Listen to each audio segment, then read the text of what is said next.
tu turi su artimaisiais sudėtingą situaciją ir nori ją išspręsti, nori padaryti realų poveikį, tai anuliuok save.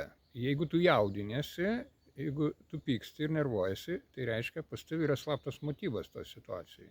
Kol tu jo neįsisąmonini, to motyvo, tu realiai tik komplikuoji tą situaciją, tu tik pili alyvą į ugnį, dar blogiau darosi. Ir tada dar labiau nervuojasi. Tai vat, tu sustok vieną kartą, išsinagrinėk savo motyvus, ko tu ten nori, kokį tu ten turi slaptą tikslą, ko tu ten bijai. Ir kai visą tai išeis į orą, į viešumą ir tau pačiai išaiškės tie tavo slapti tikslai, tu pamatysi, kad čia yra tavo pačios kaltė, tavo pačios problema, kad čia tie žmonės ne prie ko. Ir kai tu sutvarkysi su tai savo nešvariais norais, tai po to tu labai lengvai tą situaciją išspręsi. Tai šitas vadinama savęs anuliavimo taisyklė.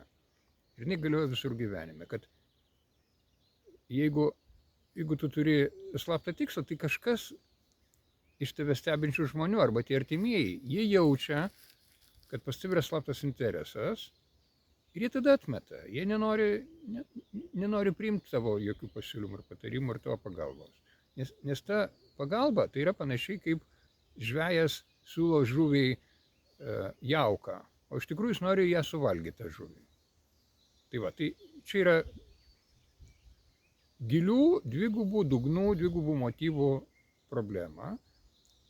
Ir kol žmogus netampa šventu, kol jis neišsišluoja pas savo sieloj, savo minčių ir motyvų, jisai kitiem paveikti nieko negali. Dar kitais žodžiais kalbant, gydytojai užsigydyk save. Pirmas tvarkis su savo mintimis ir planais ir kėslais, o po to tu gali padėti kitam tą padaryti.